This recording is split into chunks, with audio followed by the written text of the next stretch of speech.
한 주간의 지역 정치권 소식을 알아보는 주간 정치 시간입니다. 지난주 국회에서는 국토교통부 장관으로 내정된 변창흠 전 한국토지주택공사 사장에 대한 인사청문회가 진행됐습니다. 인사청문회는 후보자의 국정 수행 능력과 공직자로서의 자질을 검증하는 자리인데요. 여러 가지 의혹과 논란이 제기됐지만 이번 시간엔 지역의 이슈인 신공항 정책과 관련한 신임 장관의 소신과 정책에 대해 살펴보겠습니다.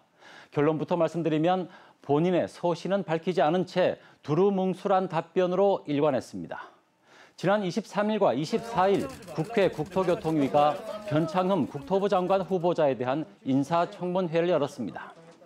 지난달 총리실 검증위에 김해 신공항 재검토 발표 이후 정부의 신공항 정책에 대한 논란이 가중되고 있는 만큼 변 후보자에게도 신공항 관련 질의가 이어졌는데요. 하지만 변 후보자는 인사청문회 내내 신공항 문제에 대해선 명확한 입장을 밝히지 않았습니다. 공항 정책을 해야지 공항 정치를 해서는 안 된다는 이야기를 제가 늘 강조를 합니다마는 기승전 표계산이나 기승전 선거 이런 걸로 국가 100년 대계인 공항 건설 계획이 휘둘리면 안 됩니다. 국토 분야가 어떤 분야입니까? 도로, 철도, 공항 그 분야에서는 전혀 경험한 사실도 없고 지적 수준도 없는 사람에 대해서 도대체 무슨 근거로 국토 분야에 대해 높은 이해를 보유하고 있다고 쓴 겁니까? 만약 지금과 같이 야당인 국민의힘이 끝내 가덕도 신공항 추진에 대해 내부 합의를 보지 못한다면 가덕도 신공항 문제는 추진할 수 없는 문제라고 생각하십니까? 네, 그 부분에 대해서는 아마 김해 신공항하고 또 가덕도의 관계 그리고 또 검증 보고서에 대해서 좀 꼼꼼히 살펴보고 네, 제가 그 결정할 수 있으면 결정하고 또 국회에서 또 결정하면 또 저희도 또 집행하는 기관이기 때문에 집행하도록 하겠습니다. 의원들은 변 후보자가 주택 정책 전문가이지만 공항 정책에는 경험이 전혀 없어 장관으로서 부적격하다며 지명 철회를 요구했습니다. 하지만 국회 국토위는 어제 더불어민주당 의원들의 찬성으로 변 후보자에 대한 인사청문 경과 보고서를 채택했고요. 그리고 대통령은 장관 후보자에 대한 임명안을 곧바로 제거했습니다.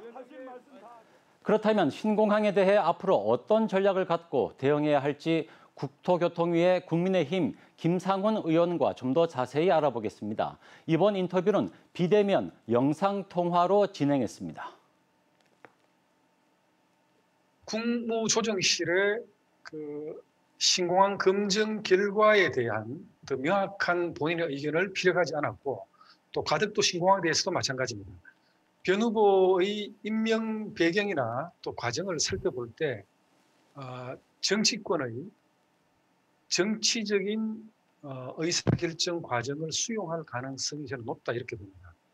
지금 현재 민주당에서 아마 내년 부산시장 보궐선거를 염두에 둔 가덕도 신공항을 추진하는 걸로 저희들은 해석을 하고 있는데 거기에 대한 의사결정 과정을 수용할 가능성이 높지 않겠나 그렇게 예상을 하고 있습니다. 가덕도 신공항 특별법이 이제 발의가 됐습니다. 앞으로 이제 어떤 절차가 남았고 또 어떻게 진행이 되는지 어떻게 대응을 하실 계획인지 말씀 좀 부탁드리겠습니다.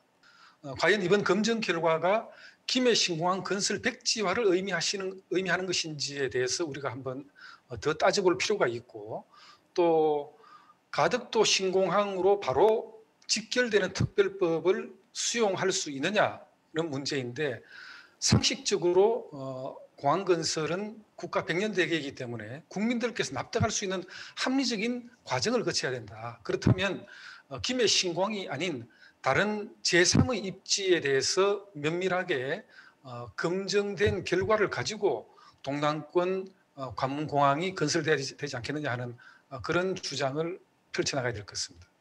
대구 통합신공항도 특별법을 만들어야 되지 않느냐 이런 좀 얘기들이 계속 나오고 있는데 앞으로 어떤 전략이 필요하다고 보십니까? 조속한 건설을 위해서는 그 절차대로 진행을 하고 그다음에 부가적으로 필요한 여러 가지 재원 부족상의 문제가 발생한다면 별도의 특별법을 준비해서 정부의 지원을 받을 수 있도록 하는 그런 장치가 필요하다고 봅니다. 다만 이 과정에는 만약에 가덕도 신공항 건설이 기정사실화될 경우에 우리는 반드시 통합신공항 특별법을 통한 지원을 받아낼 수 있도록 하는 여러 가지 정치권이나 또 범시도민들의 연대가 필요하지 않겠나 그렇게 생각하고 있습니다. 네, 잘 들었습니다. 다음은 정가 이모 저모입니다.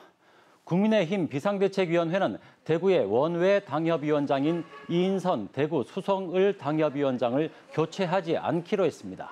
대구 수성을은 지난 총선에서 무소속 홍준표 의원이 당선되면서 대구 경북의 유일한 국민의힘 원외 당협으로 남아있는데요. 이인선 당협위원장이 위원장직을 유지하면서 무소속 홍준표 의원의 복당도 당분간 어려울 것으로 전망되고 있습니다.